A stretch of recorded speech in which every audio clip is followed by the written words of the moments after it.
que faire en cas de doute ou de suspicion de maltraitance à la sortie de ce confinement. Alors, quand on a une inquiétude pour un enfant, il est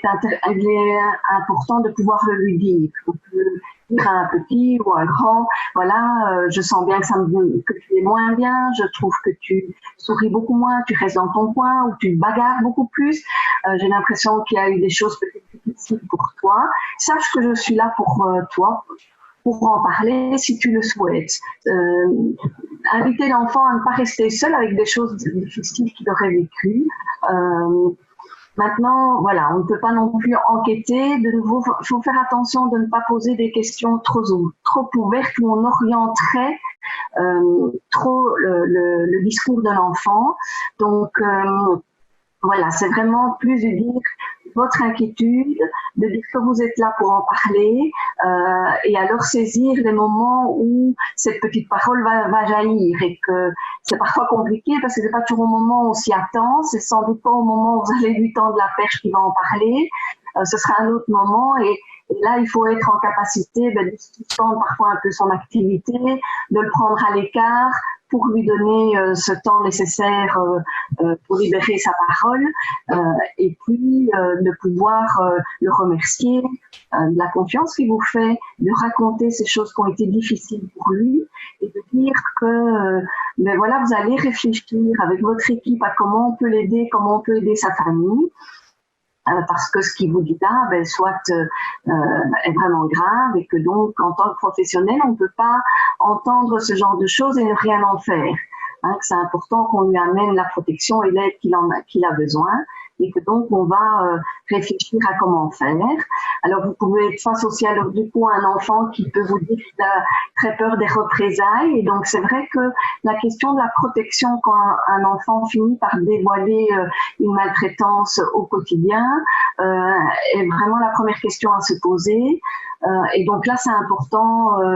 de peut-être demander avis dans des équipes dont c'est le métier de s'occuper de la maltraitance, comme les équipes SOS Enfants par exemple, mais aussi parfois le PMS si c'est dans le cadre d'une école où en général les directeurs d'école ou quoi ont l'habitude de pouvoir connaître la procédure à suivre, donc ne pas rester seul, en parler et bien avoir en tête évidemment la question de la protection. Parce que si on interpelle tout de suite le parent à la sortie de l'activité, de la garderie, de la journée, le risque de représailles peut être réel. Donc voilà, c'est vraiment, quand on a des doutes, bon, on ne peut pas trop orienter les questions parce que sinon,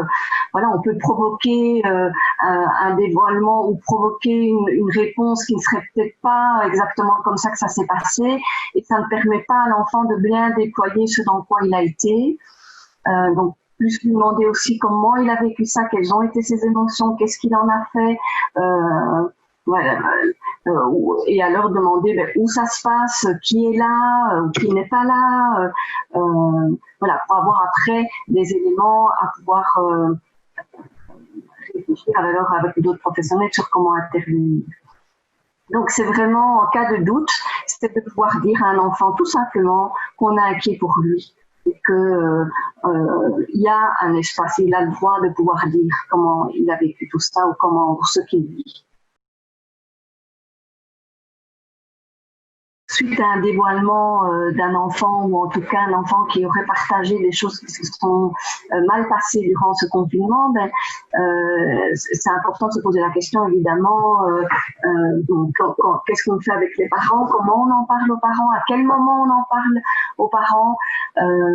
pour l'associer rapidement évidemment aux démarches, parce que plus on va tarder à le lui dire, plus ce sera compliqué pour avoir l'alliance des parents.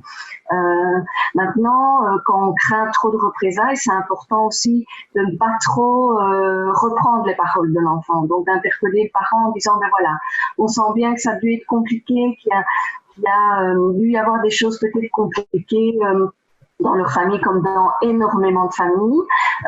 et qu'on est inquiet pour leur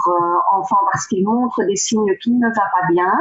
et qu'on voudrait pouvoir en parler avec eux et on pense qu'il y a une aide nécessaire à apporter et qu'on souhaite faire la démarche avec eux. Et donc, il ne faut pas nécessairement reprendre les paroles de l'enfant parce que on ne sait jamais si le risque de représailles sur cet enfant. Et donc, il faut reprendre les choses à notre compte. C'est nous, professionnels, qui sommes inquiets. Et pas nécessairement répéter les paroles de l'enfant et de pouvoir dire, voilà, on voit que votre enfant ne va pas bien, cette période de confinement a été très compliquée pour beaucoup de familles, on voudrait pouvoir en parler avec vous et